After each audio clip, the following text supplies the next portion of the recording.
Assalomu alaykum. Hozir tovuq filesidan ajoyib xushta'am taom tayyorlaymiz. Tovuq filesi, tovuq oyoqchalari bor.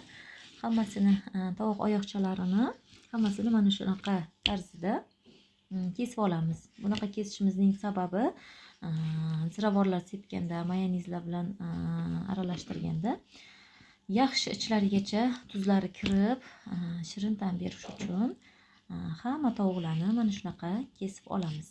Mana bu yoqda filelar hammasini mana shunaqa kesib olamiz. Tovuq oyoqchalarini ham, filelarni ham.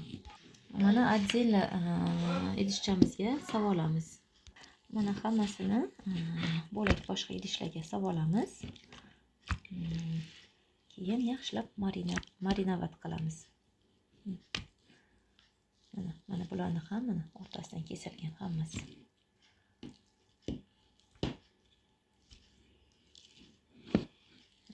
Kattasini ham mana shunaqa qilib hamma joydan kesib oldik. Tuzlari, ziravorlari yaxshi o'ziga shimib, xushta'm bo'lishi uchun, taomimiz yanada mazali bo'lishi uchun bu bizga albatta asqotadi. Agar kattaroq file bo'ladigan bo'lsa, o'rtasidan ancha qilib kesib olamiz. Juda katta qo'yib bo'lmaydi. Ozgina mana shunaqa tarzda kesib, o'rtalarini ochib qo'yib olamiz. Mana ziravorlarimiz bu hamma ziralarni aralashtirilgan. Mana bu qizil qalampir, bu shirini bu. Mana bunisi kashnich. Bu tuz. Hammasini hozir yaxshilab aralashtirib olamiz. Mana aralashgan ziramiz, har xil ziravorlar bilan aralashgan. Mana kashnich, bu qizil qalampir, hammasini idishchalarga solib oldim. O'zimga qulay bo'lishi uchun. Va mana bu tuz va mayonez ham albatta ko'rsataman hozir. Mayonezni ham. Mana buni bitta katta patnisga tovuq file, tovuq oyoqchalarini yaxshilab terib joylashtirib olamiz va ziravorlardan sekin sepib chiqish jarayonini ham ko'rsataman. Mana tuzlarni yaxshilab sepib olamiz. Birinchi hammasiga, hamma joyiga bir xil chiroyli tegishi kerak.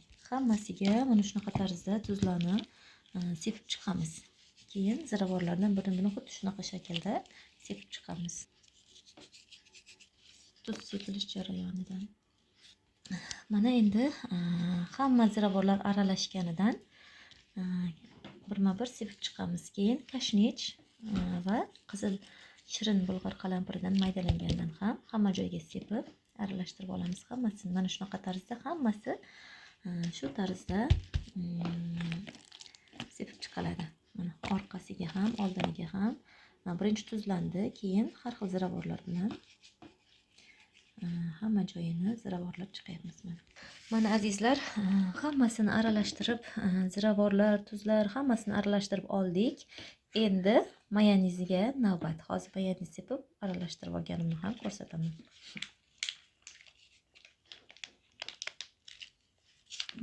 Mana azizlar, mayonezni ham solib oldik.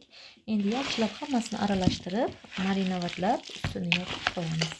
Mana yaxshilab aralashtirasiz. Hamma joyga tegishi kerak mayonez, hamma joyiga. Azizlar, oxirida o'simlik yog'idan ham qo'yib yuboramiz. Mana 1 soatga marinovatlab qo'ydik, tayyor bo'ldi. Endi patnisga yaxshilab moy surtib olamiz, moy quyib surtib olamiz. Yaxshigina solasiz yog'ini, o'simlik yog'ini. Ana undan keyin tovuqlarni, marinovatlangan tovuqlarni birin-ketin joylashtirib chiqamiz. Mana duxovkani listiga ham joylashtirib oldim. Endi buni duxovkaga sovorsak bo'ladi.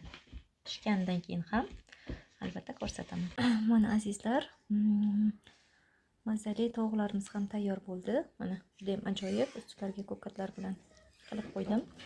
Juda ham mazali, qilib ko'rishinglarni tavsiya qilaman. Juda ham mazali. Hammaga yoqimli ishtaha.